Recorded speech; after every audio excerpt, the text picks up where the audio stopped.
आम आदमी पक्षाचे निमंत्रक अरविंद केजरीवाल हांच्यांनी पुती गांवकारांक आम आदमी पक्षान येवकार दिलो।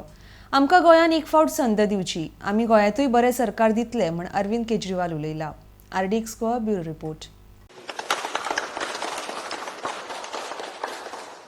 हमें बेहद खुशी है कि उनके स्टेचर का नेता गोवा में आम आदमी पार्टी में शामिल हो रहे हैं।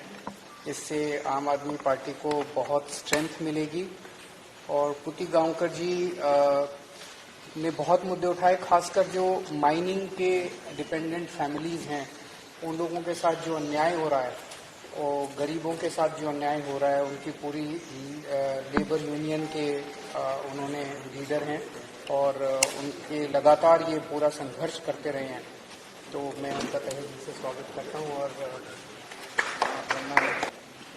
जी पार्टी असं जे वचन दितात म्हणजे आम्ही सांगतात आम्ही करतले म्हणून आश्वासनां दिनात, पूण जे सांगता ते करतात आनी डेलिव्हर करतात म्हणून हांवें आमकां पार्टी जॉईन जावपाचें डिसिजन घेतलें आनी डिटेल पळय घेतली। और एक और बात, इनसे मेरी जब बातचीत हुई थी ज्वाइनिंग के लिए, इन्होंने मुझसे माइनिंग के लिए पूछा था। मैंने इनको पूरा आश्वासन दिया कि इनके साथ मिलके इनकी गाइडेंस में आम आदमी पार्टी की सरकार बनेगी तो मैक्सिमम से मैक्सिमम 6 महीने के अंदर आम आदमी पार्टी गोवा में माइनिंग शुरू कर देगी।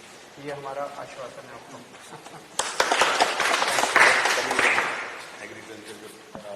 कल हम लोग जा रहे हैं लैंड राइट्स, जहां जहां इशू है, जहां पे एक आम किसान अपने जमीन के हक के लिए, जमीन की ओनरशिप के लिए लड़ रहा है बहुत कई दशकों से, उनके फैमिलीज के साथ मिलेंगे, उनके गांव में जाएंगे, उन लोगों से बातचीत करेंगे और माइनिंग डिपेंडेंट फैमिलीज जो हैं, जो बेरोजगार हो गए हैं और अभी गरीबी के कगार पे जी रहे हैं, भुखमरी के कगार पे जी रहे हैं, उन लोगों से कल बात करेंगे। केवल और केवल आम आदमी पार्टी है जो आज गोवा के अंदर ईमानदार सरकार दे सकती है और अगर ईमानदार सरकार होगी तो सारे काम हो सकते हैं। हम तो जो भी अच्छा है लीडर उसी को हम टिकट दे रहे हैं। तो अगर भंडारी समाज के लोगों को ज्यादा टिकट मिल रही है, अच्छी बात है। जो भी अच्छा आदमी होगा, जो भी जीत सकेगा और जो जनता को अच्छा विकल्प दे सकेगा, ईमानदारी से काम कर सकेगा, हम उसको टिकट देंगे। हम गोवा के लोगों को एक अच्छी सरकार देना चाहते हैं। गोवा के लोगों को एक ऐसी सरकार देना चाहते हैं। दिल्ली के अंदर अब आप देख रहे हैं कि सबसे पहले हमारी 67 सीट्स आई और दूसरी बार 62 seats I. Unprecedented mandate. Why? Because the people of Delhi are very, very happy with what we have done in Delhi. तो एक बार गोवा के लोगों को हम बोल रहे हैं, हमें मौका देके दीजिए, आप कांग्रेस और बीजेपी को परमानेंटली भूल जाएंगे, उसके बाद उनकी जरूरत ही नहीं पड़ेगी।